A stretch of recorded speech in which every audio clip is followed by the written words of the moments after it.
Hello and नमस्कार दोस्तों। बहुत बहुत स्वागत है आप लोगों का आज की इस वीडियो में, जिसमें हम लोग बात कर रहे हैं केशवानंद भारती केस के बारे में। इसके पहले की वीडियोस में हम लोगों ने कई सारे जो सुप्रीम कोर्ट में वाद हैं उन वादों पर हम लोगों ने चर्चा की, उनके मुख्य बिंदुओं पर चर्चा की और उनके प्रभावों पर चर्चा की। आज बारी है केशवानंद भारती केस की, जिसके बारे में हम लोग एक संक्षिप्त चर्चा करेंगे। हमारा जो ये पूरा वीडियो होगा ये इन 3 बातों पर आधारित होगा, जिसमें एक है केशवानंद भारती केस की पृष्ठभूमि, उसकी जो निर्णय की मुख्य बातें थी और उस निर्णय का क्या प्रभाव आया। जब हम लोग पृष्ठभूमि के बारे में बात करेंगे तो हम लोग संविधान के 24वें और 25वें संविधान संशोधन तथा उससे पहले गोलकनाथ केस के बारे में बात करेंगे। गोलकनाथ केस के बारे में अगर आपको थोड़ा डिटेल में जानना है तो आप इसके पहले वाली वीडियो को देख सकते हैं। चलिए आज की बात को शुरू करते हैं और आज की बात को हम लोग शुरू करेंगे केशवानंद भारती।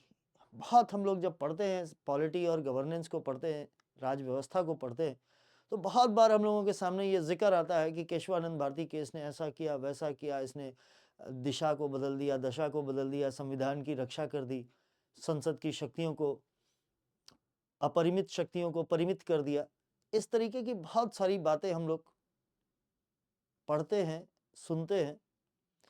आज इसके डिटेल में अगर हम लोग जाएंगे तो हम लोग देखेंगे कि आखिर इस पूरे विवाद की जड़ थी, और यह भी जानकर हम लोगों में से बहुत सारे लोगों को यह ताज्जुब होगा कि केशवानंद भारती केस, जिसने पूरे संविधान के इवोल्यूशन में, संविधान के बने रहने में, वर्तमान संविधान की जो रक्षा और संरक्षण के उपाय हैं, इन सारी चीजों को इस केस ने दिया। लेकिन एक चीज थी जो ये केशवानंद भारती केस नहीं दे पाया, और वो थी केशवानंद भारती को ने जिस कारण से ये केस फाइल किया था, इस केस को वो उनको रिलीफ कोई नहीं मिला, उनको कोई राहत नहीं मिली, क्योंकि वो इस केस को हार गए थे। चलिए देखते हैं इन्हीं रोचक तथ्यों के साथ अपने इस आज के वीडियो को हम लोग कंटिन्यू करते हैं। सबसे पहली बात है कि केशवानंद भारती केस की अगर हम लोग पृष्ठभूमि को देखें तो इसकी पृष्ठभूमि में सबसे इंपॉर्टेंट थे संविधान का 24वां और 25वां संविधान संशोधन। ये 24वां और 25वां संविधान संशोधन जो 1971 का था, इसके होने के पीछे जो कारण थे वो गोलकनाथ केस था। मैं आपको याद दिला दूं कि गोलकनाथ के केस में सुप्रीम कोर्ट ने यह कहा कि जो हमारे मूल अधिकार हैं, वो मूल अधिकार एक पारलौकिक स्थान उनको हमारे संविधान में दिया गया है, और इनमें किसी भी प्रकार का संशोधन करने की शक्ति संसद के पास नहीं है।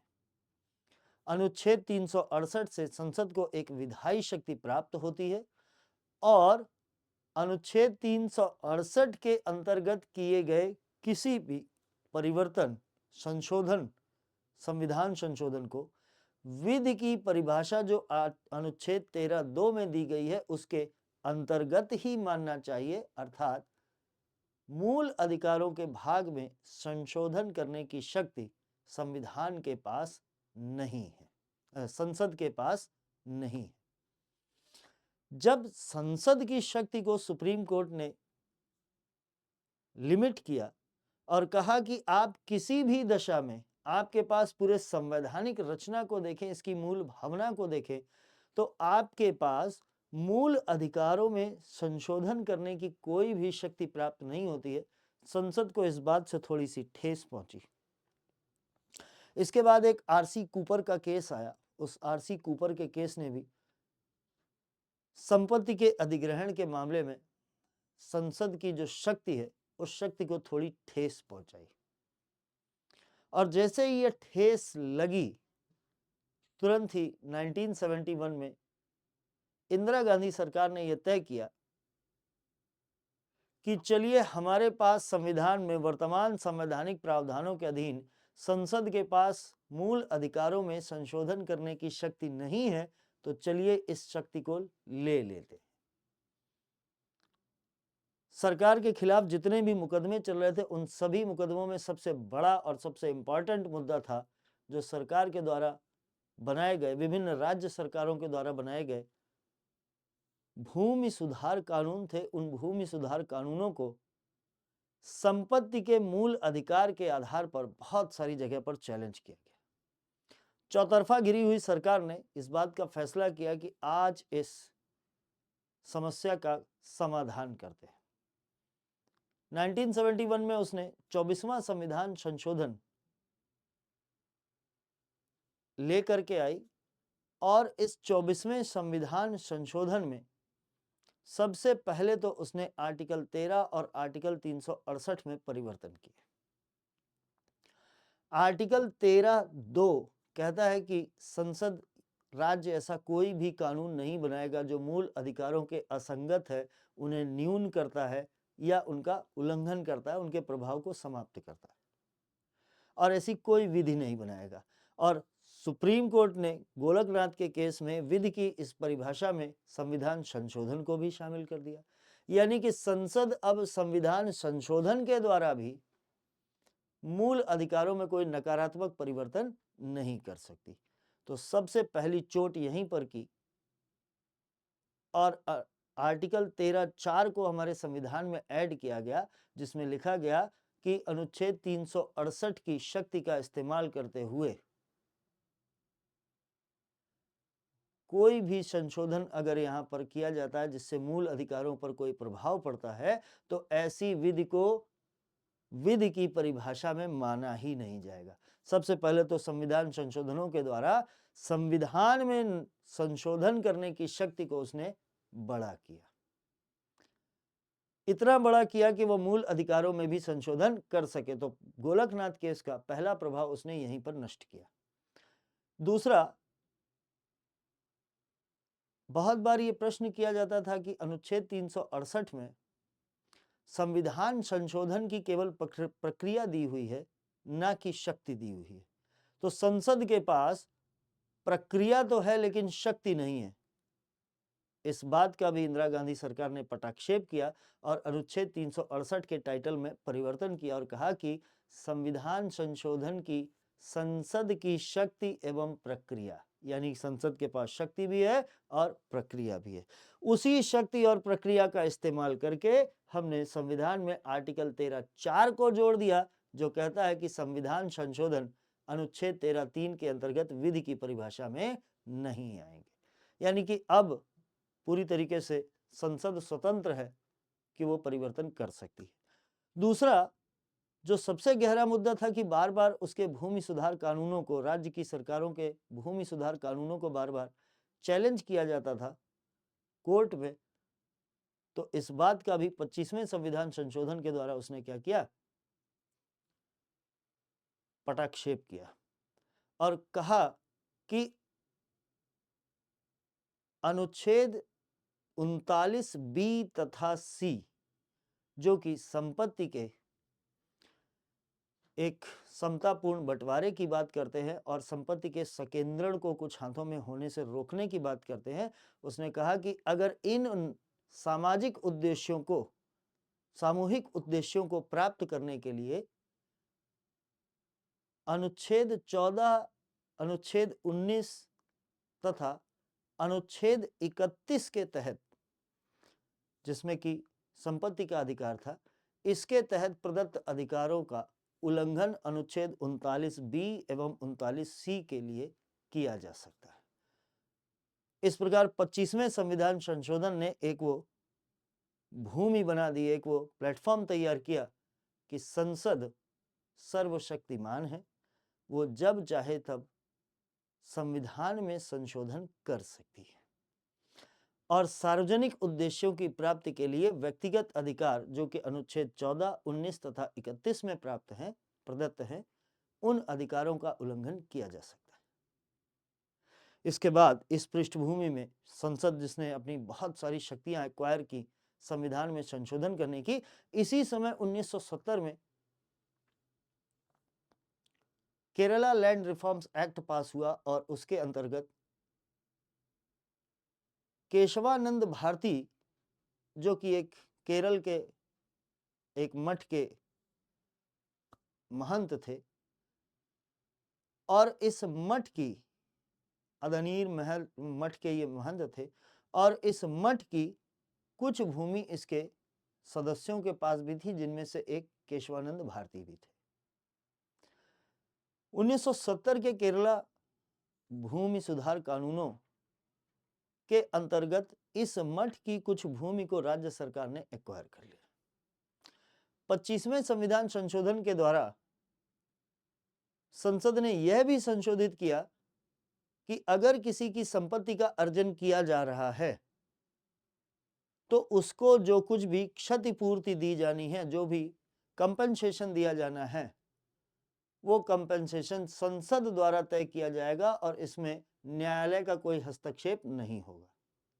अब थोड़ी ठेस तो न्यायालय को भी पहुंची कि आखिर मेरी शक्तियों को कम कर दिया, मैं न्याय देने का काम करता हूं। और संसद ने भी अपना एक रूप दिखा दिया कि अगर आप हमसे आगे आगे चलेंगे, आप हमारी शक्तियों को सीमित करने का प्रयास करेंगे, तो हम भी क्या कर सकते हैं, आपकी शक्तियों को सीमित कर सकते हैं। अब ये न्यायपालिका और विधायिका के बीच एक संघर्ष की स्थिति आई। जब केशवानंद भारती का केस आया तो केशवानंद भारती ने बताया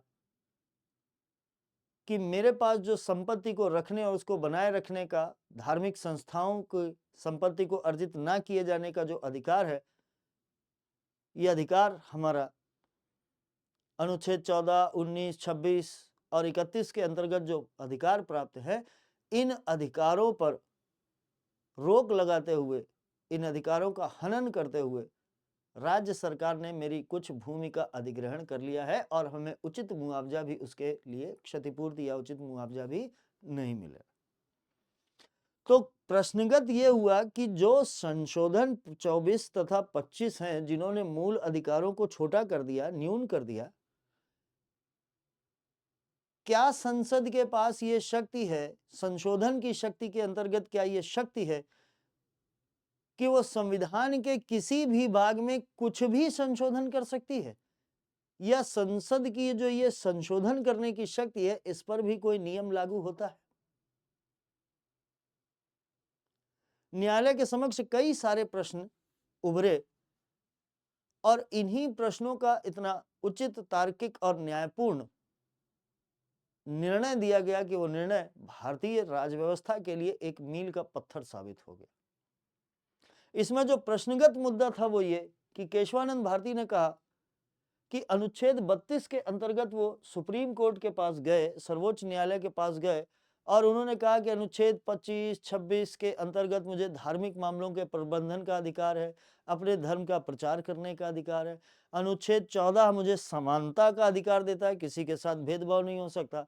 और अनुच्छेद 31 तथा अनुच्छेद 19 जो कि संपत्ति के अधिकार से हैं, ये मेरे मूल अधिकार बाधित हुए, मुझे अपना धर्म का प्रचार करने की स्वतंत्रता नहीं मिल रही है और लोगों के साथ समानता नहीं स्थापित हो पा रही है, धार्मिक मामलों का प्रबंधन नहीं कर पा रहा हूं और अपनी निजी संपत्ति को मैं अर्जित करने और उसको अपने पास पोजीशन रखने का मेरा जो मूल अधिकार है वो मेरा गड़बड़ है।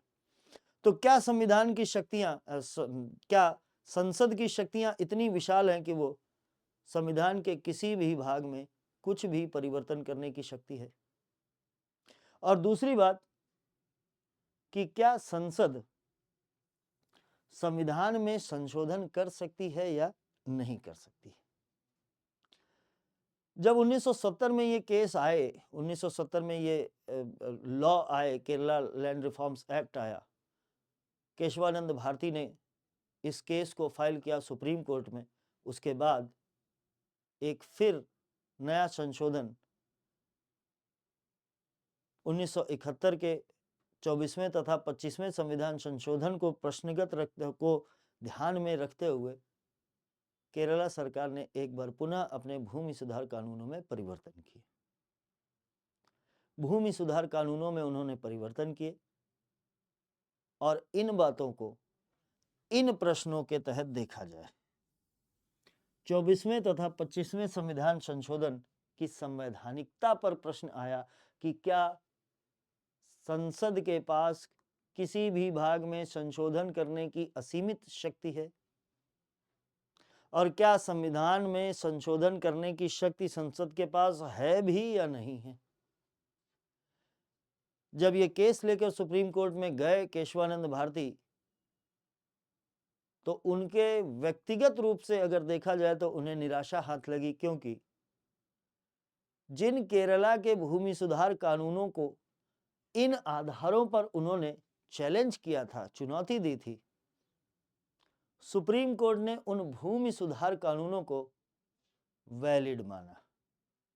इस मामले का निर्धारण करने के लिए, इस वाद का निर्धारण करने के लिए अब तक की सबसे बड़ी संवैधानिक बेंच सुप्रीम कोर्ट द्वारा 13 जजों की बेंच को बैठाया गया और इसका फैसला बहुत ही नैरो था, बहुत ही महीन बहुमत के द्वारा निर्धारित हुआ, 7 और 6 के बहुमत से निर्धारित हुआ।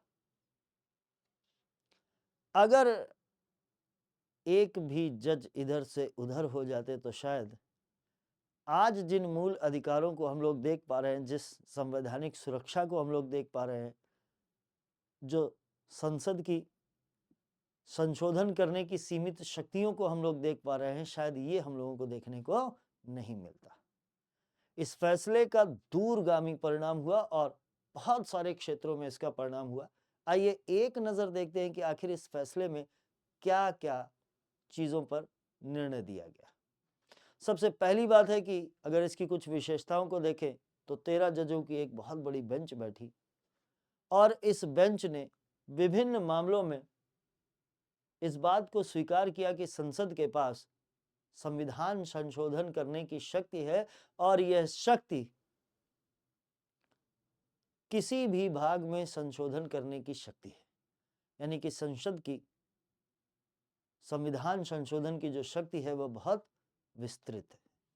दूसरा, उसने कहा कि आपके पास संशोधन करने की शक्ति को हम विस्तृत रूप में मान रहे हैं, आप किसी भी भाग में संशोधन कर सकते हैं, लेकिन लेकिन लेकिन लेकिन ऐसा नहीं है कि आप कुछ भी संशोधन करेंगे। आपके ऊपर भी संवैधानिक भावना के अनुरूप संशोधन करने की जिम्मेदारी है, उत्तरदायित्व है, और या फिर आप इसे कहें कि आपके ऊपर एक लिमिटेशन है, आपकी एक सीमा है। जो भी संशोधन आप किसी भी भाग में संशोधन करिए, लेकिन जो भी आप संशोधन करेंगे वो संविधान के एक संवैधानिक भावना यानी कि मूल ढांचे के अनुरूप ही संशोधन करेंगे, उसके बाहर नहीं करेंगे। देखते हैं इसमें क्या क्या डिसाइड किया गया।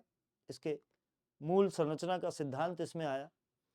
इसके निर्णयों में हम देखें तो सबसे पहला प्रभाव हमको दिखाई देता है कि सर्वोच्च न्यायालय ने संविधान की एक मूल संरचना का सिद्धांत दिया और कहा कि संविधान की भी अपनी एक मूल भावना या मूल संरचना है। इस मूल संरचना में कोई छेड़छाड़ आप नहीं कर सकते, यानी कि जो भी संशोधन आप करेंगे वो संविधान की मूल भावना के अनुरूप होने चाहिए। अगर लोकतंत्र है तो वो लोकतांत्रिक तरीके से ही सारा चीजें हो सकती। ऐसा संशोधन आप नहीं करेंगे कि आप लोकतंत्र को हटाकर राजतंत्र को लागू कर दे या किसी भी अन्य सरकार बनाने की प्रणाली को या शासन की पद्धति को आप यहाँ पर लागू कर दें। तो संविधान की मूल संरचना के अनुरूप ही आप कोई भी संशोधन करेंगे। कोर्ट ने कहा कि मूल संरचना क्या है, ये हम आज आपको पूरा नहीं बता सकते कि मूल संरचना क्या है। जैसे जैसे समय आता जाएगा वैसे वैसे हम आपको अलग अलग केसेस के रेफरेंस में ये समझा पाएंगे कि ये मूल संरचना का कौन सा, संविधान का कौन सी चीज मूल संरचना का भाग है और कौन सी चीज मूल संरचना का भाग नहीं है। हालांकि उन्होंने कुछ चीजों को आइडेंटिफाई किया और बताया कि ये जो लोकतांत्रिक शासन है या जो धर्मनिरपेक्षता है, न्याय की जो संकल्पना है, संवैधानिक अधिकारों की सुरक्षा है, संघीय संरचना, ये सारी चीजें ऐसी हैं जिनको किसी भी संशोधन से प्रभावित नहीं किया जा सकता। यानी कि इन चीजों को, ये बेसिक बातें हैं, इनको आप बदल नहीं सकते। दूसरी बात कि सर्वोच्च न्यायालय ने यह एक्सेप्ट किया कि यस, जो संसद है उस संशोधन के पास, जो संसद है उस संसद के पास संविधान में संशोधन करने की विस्तृत शक्ति है। किसी भी भाग में वो संशोधन करने के लिए शक्तिमान है, कॉम्पिटेंट है। लेकिन यह संशोधन की शक्ति असीमित नहीं है, अपरिमित नहीं है। संविधान में संसद संशोधन तो कर सकती है, लेकिन यह मूल संरचना को नहीं बदल सकती। यही मूल संरचना जिसके बारे में अभी हम लोगों ने बात की। मूल अधिकारों की जो बेसिक बात थी, जिसके लिए केशवानंद भारती ने इसमें केस किया था और 24वें तथा 25वें संविधान संशोधन को की संवैधानिकता को प्रश्नगत किया था, उसके बारे में सर्वोच्च न्यायालय ने कहा कि संविधान के मौलिक अधिकारों की रक्षा, उनको एक स्पेशल स्टेटस दिया गया है, उनकी रक्षा के लिए उपाय किए गए हैं। बाकी किसी भी भाग की रक्षा के लिए इतने विस्तृत उपाय नहीं किए गए हैं। अतः हम ये मान लेते हैं कि मौलिक अधिकारों का स्थान हमारे संविधान में बहुत ही विशिष्ट है। सर्वोच्च न्यायालय ने कहा कि आपके पास संसद के पास, आप यानी कि संसद के पास इनमें संशोधन करने का अधिकार तो है, लेकिन ऐसा कोई संशोधन आप इसमें मत करिए जो इन मूल अधिकारों को क्या करे, इनके जो रक्षा की भावना है उस भावना को कमजोर कर दे। आप इनमें संशोधन कर सकते हैं, लेकिन आप इन्हें कमजोर नहीं कर सकते। संशोधन तो कर सकते हैं, लेकिन इन्हें कमजोर नहीं कर सकते। इनकी रक्षा के लिए विशेष उपाय किए गए हैं, अर्थात इनका ये मानना पड़ेगा कि संविधान की भावना के अनुरूप मूल अधिकारों का बहुत अधिक महत्व है और ये नागरिक स्वतंत्रताएं हैं, नागरिकों के अधिकार है, इनको आप यूं ही खत्म या इन्हें कमजोर नहीं कर सकते। अगली बात जो संविधान में बड़ी इंपॉर्टेंट इस केस में जो सर्वोच्च न्यायालय ने कही, वो ये कहा कि इसके पहले 9वीं अनुसूची जो थी, उस 9वीं अनुसूची में ये प्रावधान था कि जो भी कानून 9वीं अनुसूची में डाल दिया जाए, उन कानूनों का न्यायिक पुनरीक्षण या न्यायिक समीक्षा नहीं की जा सकती। तो अदालतों को न्यायिक समीक्षा या संपूर्ण न्याय देने के कार्य से कुछ मामलों में विरत कर दिया जाता था। इस केस में अदालत ने एक रुख यह भी अपनाया कि संविधान संशोधनों का भी जब भी जरूरत हो न्यायिक पुनरावलोकन किया जा सकता है और आप हमारी इस शक्ति से हमको वंचित नहीं कर सकते। हालांकि संसद ने न्यायालय को संविधान संशोधनों के मामले में न्यायिक समीक्षा करने के अधिकार से वंचित करने का प्रयास किया, जिस प्रयास को इस केशवानंद भारती केस के माध्यम से सर्वोच्च न्यायालय ने विफल कर दिया। तीसरी बात जो बड़ी इंपॉर्टेंट थी वो ये कि इस केस ने संविधान की प्रस्तावना के महत्व को बहुत बढ़ा दिया।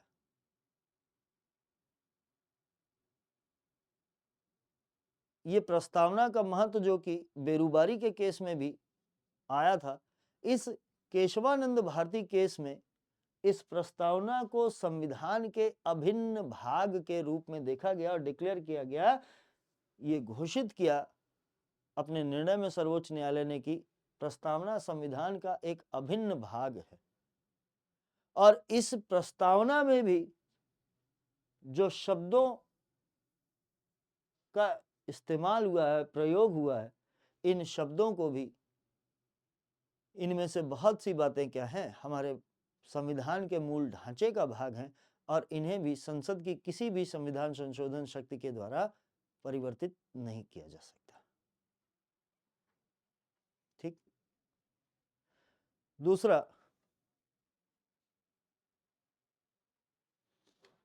कि इस मामले में अगर हम लोग कुल मिलाकर चीजों को देखें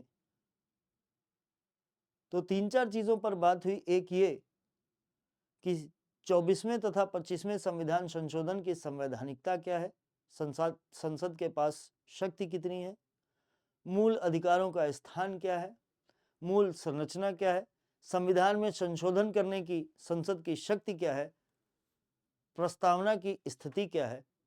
तो इन 4-5 बातों को लेकर ये केशवानंद भारती केस भारतीय राज व्यवस्था के लिए एक मील का पत्थर साबित हुआ।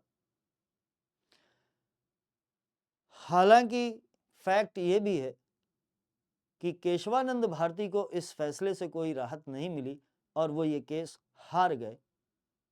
लेकिन इस दूरगामी परिणामों वाले केस के माध्यम से उन्होंने भारतीय नागरिकों के मूल अधिकारों की रक्षा का जो सिद्धांत यहाँ से निकले, संविधान की मूल संरचना का जो सिद्धांत यहाँ से निकला, इसने संसद और न्यायपालिका तथा संविधान इन सब की गरिमा को भी बचाया, इनके स्थान को भी बचाया। जहां एक ओर संसद को शक्तियों को लिमिट किया, सीमित किया, वहीं दूसरी ओर संविधान में निहित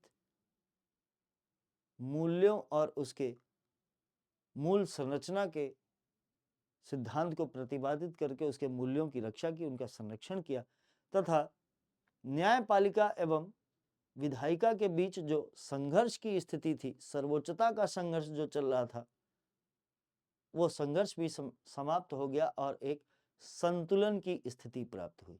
यह संतुलन आज भी कायम है, आगे भी कायम रहेगा, ऐसा ही हम उम्मीद करते हैं। और हम इस संविधान की रक्षा के लिए दायर किए गए इस मुकदमे के लिए केशवानंद भारती का भी अनेकानेक धन्यवाद करते हैं कि उन्होंने इस दूरगामी परिणाम वाले केस को न्यायालय में लाकर एक संतुलन की स्थिति को बनाने में सहयोग दिया। आज की क्लास में बस इतनी ही बातें थी। अगले वीडियो में हम लोग फिर किसी नए मुद्दे पर चर्चा करेंगे, नई चीजों को लेकर के आएंगे। तब तक के लिए नमस्कार।